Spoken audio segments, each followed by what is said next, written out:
नमस्कार दोस्तों, आपका स्वागत है हमारे चैनल अतरंगी सी कहानियाँ में।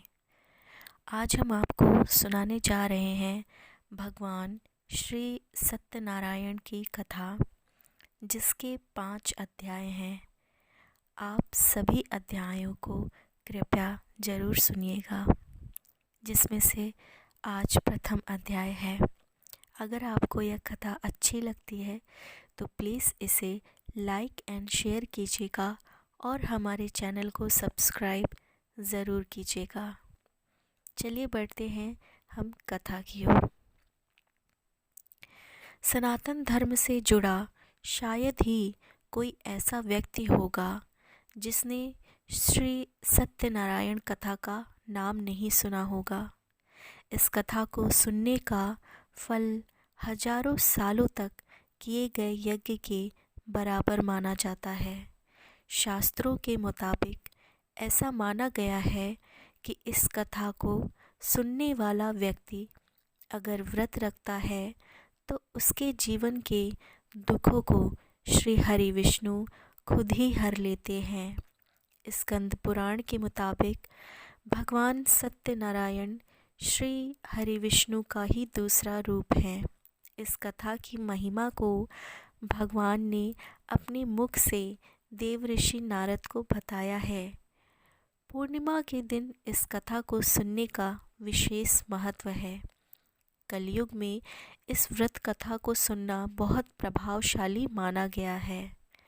जो लोग पूर्णिमा के दिन कथा नहीं सुन पाते, वे कम से कम भगवान सत्यनारायण का मन में ध्यान कर लें, जिससे विशेष लाभ होगा। पुराणों में ऐसा बताया गया है कि जिस स्थान पर भी श्री सत्यनारायण भगवान की पूजा होती है, वहाँ गौरी, गणेश, नवग्रह और समस्त दिक्पाल आ जाते हैं। केले के पेड़ के नीचे या घर के ब्रह्म स्थान पर पूजा करना उत्तम फल देता है। भोग में पंजीरी, पंचामृत, केला और तुलसी दल विशेष रूप से शामिल करें। सिर्फ पूर्णिमा को ही नहीं, परिस्थितियों के मुताबिक किसी भी दिन कथा सुनी जा सकती है। बृहस्पतिवार को कथा सुनना विशेष लाभकारी होता है। भगवान तो बस भाव के भूखे हैं। मन में उनके प्रति अगर सच्चा प्रेम हो तो कोई भी दिन हो, प्रभु की कृपा बरसती रहेगी। इस कथा के प्रभाव से खुशहाल जीवन, दाम्पत्य सुख, मन चाहे वर वधू संतान, स्वास्थ्य जैसी समस्त मनोकामनाओं की पूर्ति होती है।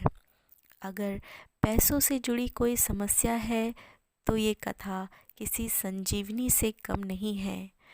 तो जब भी आपको मौका मिले, भगवान की कथा सुने और सुनाए। यहाँ से मैं शुरू करती हूँ प्रथम अध्याय।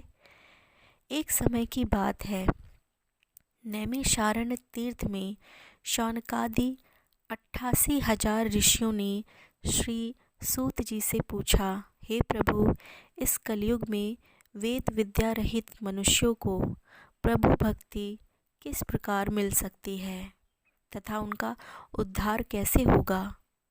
हे मुनि श्रेष्ठ, कोई ऐसा तप बताइए जिससे थोड़े समय में ही पुण्य मिले और मन वांछित फल भी मिल जाए।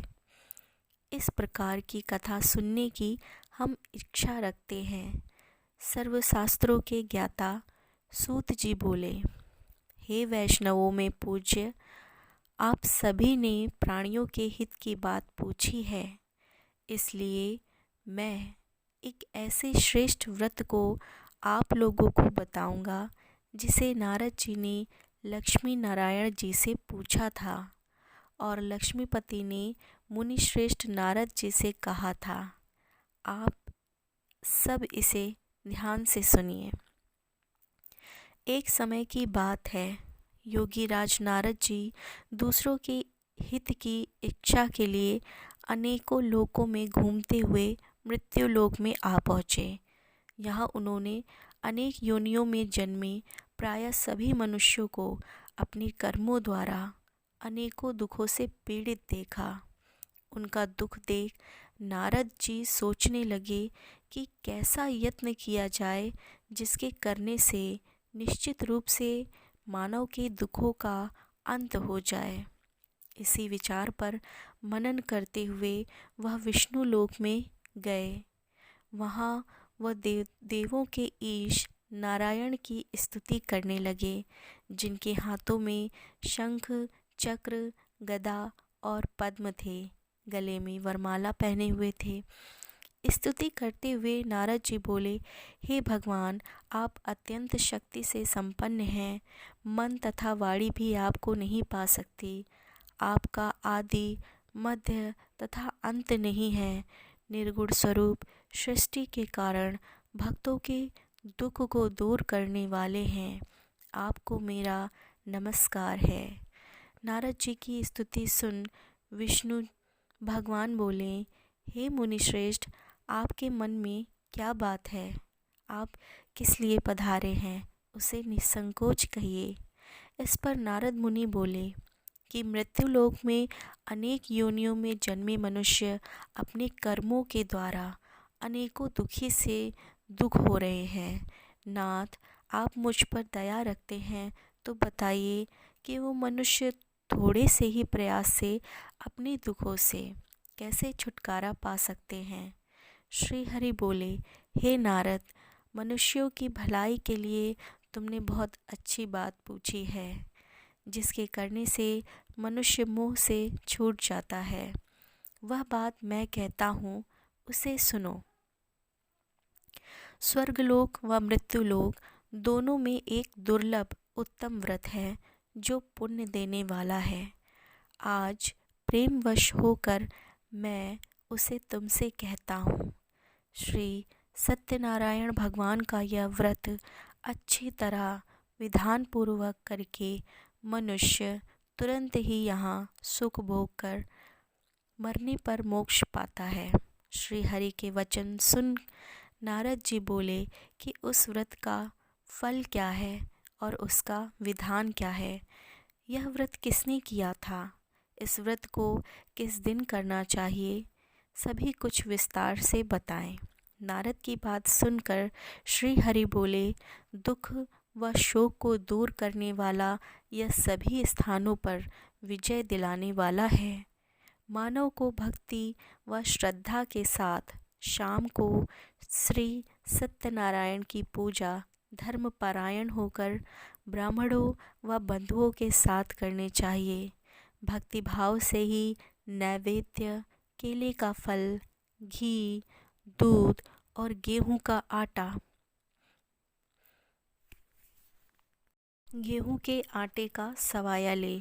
गेहूं के स्थान पर साठी का आटा, शक्कर तथा गुड़ लेकर वह सभी खाने योग्य पदार्थों को मिलाकर भगवान का भोग लगाएं।